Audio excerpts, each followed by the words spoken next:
Channel cook with Srujani. ಇವತ್ತು ದೇವರ ನೈವೇದ್ಯಕ್ಕೆ ಅಂತ ಆಪಲ್ ಖೀರ್ ಮಾಡ್ತಾ ಇದ್ದೀವಿ. ಸೊ ಅದನ್ನ ನಿಮಗೆ ತೋರಿಸೋಣ ಅಂತ ಈ ವಿಡಿಯೋ ಮಾಡ್ತಾ ಇದ್ದೀನಿ. ಹಾಲು 1/4 ಲೀಟರ್,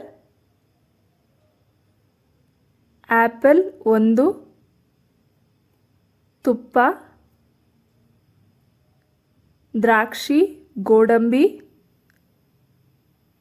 ಬಾದಾಮಿ, ಚಿರೋಟಿ ರವೆ 2 ರಿಂದ 3 ಸ್ಪೂನ್, ಸಕ್ಕರೆ 1 ಕಪ್, ಏಲಕ್ಕಿ. ಆಪಲ್ ಸಿಪ್ಪೆ ಎಲ್ಲ ತೆಗೆದು ಸಣ್ಣ ಸಣ್ಣ ಪೀಸ್ ಮಾಡಿ ಇಟ್ಕೊಬೇಕು.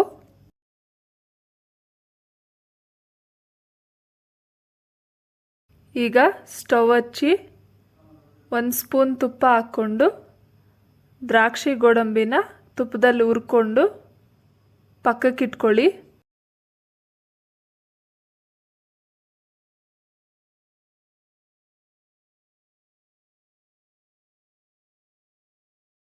ಅದೇ ತುಪ್ಪದಲ್ಲಿ ಪೀಸ್ ಮಾಡಿಟ್ಕೊಂಡಿರೋ ಬಾದಾಮಿನ ಫ್ರೈ ಮಾಡಿಕೊಂಡು ಪಕ್ಕಕ್ಕಿಟ್ಕೊಳ್ಳಿ.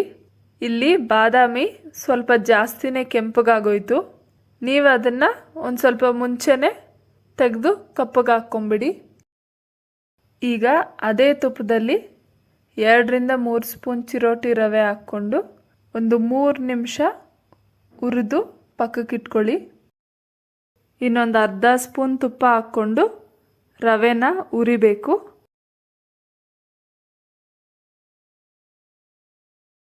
ರವೆ ಹುರಿದಾಗಿದೆ. ಈಗ ಅದನ್ನು ಒಂದು ಕಪ್ಗೆ ಹಾಕ್ಕೊಳ್ಳೋಣ. ಅದೇ ರೀತಿ ಕಟ್ ಮಾಡಿಟ್ಕೊಂಡಿರೋ ಆಪಲ್ ಪೀಸಸ್ನೂ ಸಹ ತುಪ್ಪದಲ್ಲಿ ಹುರ್ಕೊಬೇಕು.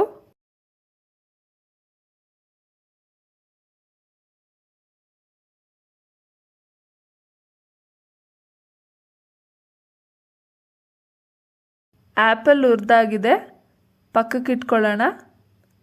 ಈಗ ಒಂದು ಪಾತ್ರೆಗೆ 1/4 ಲೀಟರ್ ಹಾಲು ಹಾಕಿ ಕಾಯಿಸ್ಕೊಳ್ಳೋಣ.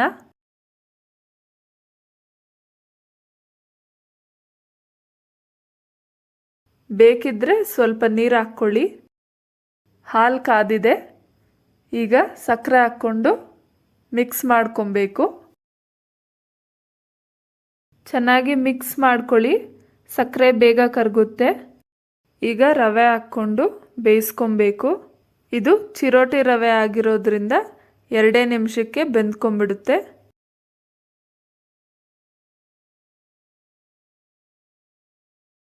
ರವೆ ಬೆಂದಮೇಲೆ ತುಪ್ಪದಲ್ಲಿ ಹುರಿದಿಟ್ಕೊಂಡಿರೋ ಆ್ಯಪಲ್ನ ಹಾಕ್ಕೊಬೇಕು.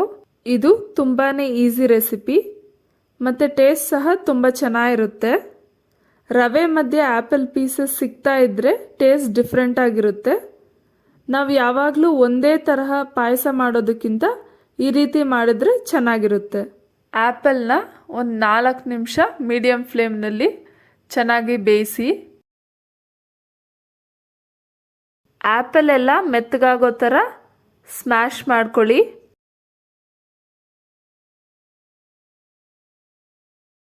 ಆ್ಯಪಲ್ ಎಲ್ಲ ಮೆತ್ತಗಾದ್ಮೇಲೆ ಸ್ಟವ್ ಆಫ್ ಮಾಡಿ ತುಪ್ಪದಲ್ಲಿ ಹುರಿದಿಟ್ಕೊಂಡಿರೋ ದ್ರಾಕ್ಷಿ, ಗೋಡಂಬಿ, ಬಾದಾಮಿ ಮತ್ತು ಏಲಕ್ಕಿ ಪುಡಿ ಸಹ ಹಾಕ್ಕೊಂಡು ಮಿಕ್ಸ್ ಮಾಡ್ಕೊಳ್ಳಿ.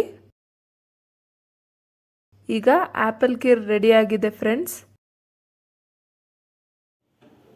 ಸೊ ನೋಡಿದ್ರಲ್ಲ ಫ್ರೆಂಡ್ಸ್, ಆಪಲ್ ಖೀರ್ ಮಾಡೋದು ಹೇಗೆ ಅಂತ ಅಂದ್ಬಿಟ್ಟು ನೀವು ಒಂದ್ಸಲ ಟ್ರೈ ಮಾಡಿ ನೋಡಿ, ಹೇಗೆ ಬಂತು ಅಂತ ಕಮೆಂಟ್ ಸೆಕ್ಷನಲ್ಲಿ ಶೇರ್ ಮಾಡಿ.